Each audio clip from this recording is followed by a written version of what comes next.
Assalamualaikum warahmatullahi wabarakatuh.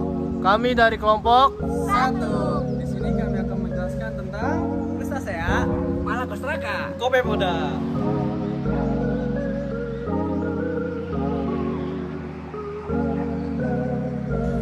Di sini bakalan ngejelasin yaitu tentang fisiologi dari Malacostraca. Malacostraca adalah kelas dari Krustasea yang besar dan beragam yang mencakup dari lobster, kepiting, udang, dan udang kerang. Mereka adalah kelompok Krustasea paling maju dan memiliki fisiologi yang kompleks dan berkembang dengan baik. Yang pertama itu ada sistem pencernaan. Sistem pencernaan dari Malacostraca sangat kompleks dan terdiri dari mulut, kerongkongan, lambung, usus, dan anus. Yang selanjutnya itu ada sistem pernapasan. Sistem pernapasan dari Malacostraca terdiri dari insang yang terletak di ruang insang. Yang selanjutnya itu sistem sirkulasi. Sistem peredaran darah pada Malacostraca bersifat terbuka, artinya darah tidak beredar di pembuluh darah yang tertutup. Yang selanjutnya itu sistem saraf. Sistem saraf Malacostraca sangat kompleks dan terdiri dari otak, syaraf, dan ganglia. Yang selanjutnya itu sistem ekresi. Sistem ekresi dari Malacostraca terdiri dari kelenjar, antena, dan kelenjar hijau. Yang selanjutnya itu sistem reproduksi. Sistem reproduksi dari kebanyakan Malacostraca bersifat dioecious, artinya terdapat individu jantan dan betina yang terpisah. Laki-laki biasanya memiliki 2 testis, sedangkan perempuan memiliki 2 ovarium. Malacostraca merupakan bagian penting dari ekosistem laut dan berperan dalam jaring makanan. Siklus nutrisi dan penyediaan habitat mereka juga merupakan sumber makanan yang bagi manusia dan digunakan dalam berbagai industri. Oke, selanjutnya bakal ngejelasin tentang fisiologi dari Copepoda. Copepoda adalah kelompok invertebrata yang mencakup udang, kepiting, dan udang darah.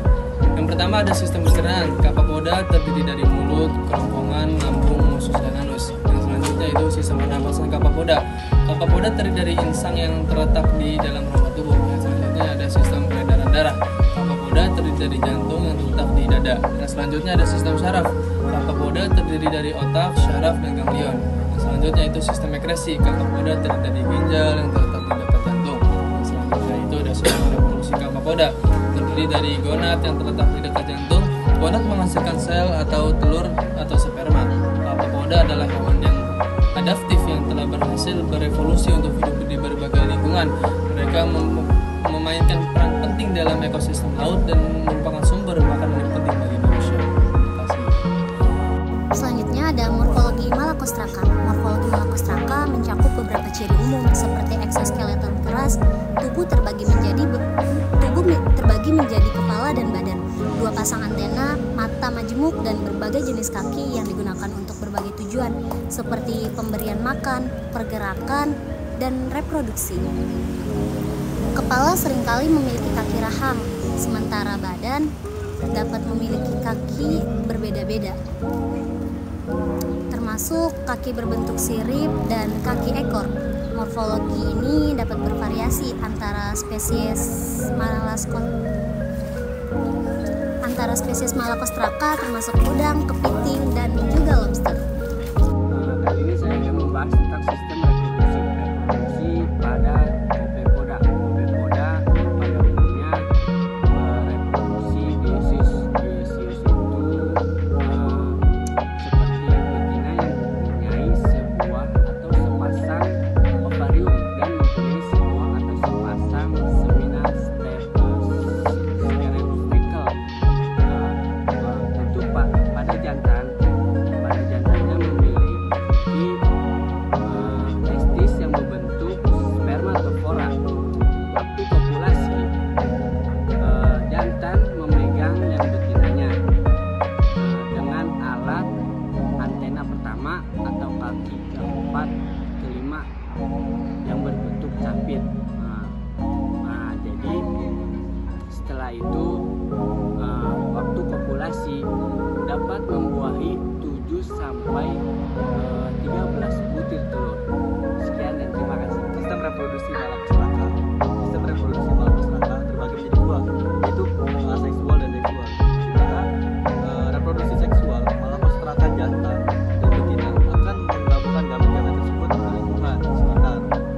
Gamet jantan biasanya berbentuk spermanya berbentuk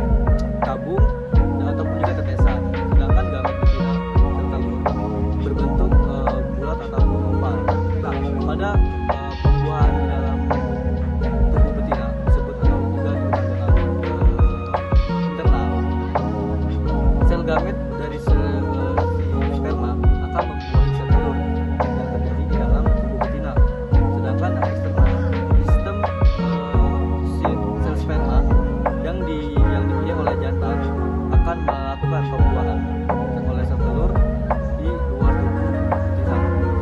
Sistem aseksual masyarakat bisa disebut dengan cara parthenogenesis ataupun pembuahan sel yang terjadi tanpa adanya sel jantan, ataupun dia bisa sendiri si betinanya. Nah, pada parthenogenesis ini embrio yang sudah dimatangkan oleh sel betina akan menjadi larva-larva yang hidup di dalam tubuh betina, sehingga pada waktu tertentu akan melakukan penetasan. Seperti kita ambil contoh pada kepiting betina akan bertelur di dalam air. Ketika dia sedang bertelur, embrio yang terdapat di dalam tubuh akan menjadi larva. Nah, larva itu yang disebut dengan zoea. Nah, zoea ini akan melakukan pergantian kulit sebelum dia beranjak menjadi dewasa. Jadi sekali ini saya bakal menjelaskan tentang habitat Salmonid sosea monocostrata. Nah, habitat mereka ini biasanya dapat ditemukan di daerah laut maupun di perairan air tawar maupun di tanah daratan. Nah, seperti contohnya lobster, kepiting, dan udang. Nah, kemampuan mereka beradaptasi ini dapat ditemukan di beragam ekosistem yang ada. Nah, di sini juga saya akan menjelaskan Crustacea copepoda. Crustacea copepoda ini mungkin dia ditemukan hampir di mana-mana, tetapi dari 12.000 spesiesnya dia ditemukan di laut. Nah, karena mereka adalah biomasa terbesar di lautan, mereka juga sering disebut serangga laut. Mereka berkeliaran bebas di air, di hilang sedimen di dasar laut. Nilai ekonomi sepopoda lebih unggul dibandingkan dengan jenis pakan alami lainnya karena memiliki nilai nutrisi yang lebih unggul, yaitu tingginya kandungan asam lemak esensial dan kandungan karotenoidnya yang bagus. Sepopoda ini juga merupakan pakan alami yang paling sesuai dengan ikan laut. Asam lemak esensialnya sangat penting keberadaannya bagi pertumbuhan larva ikan laut.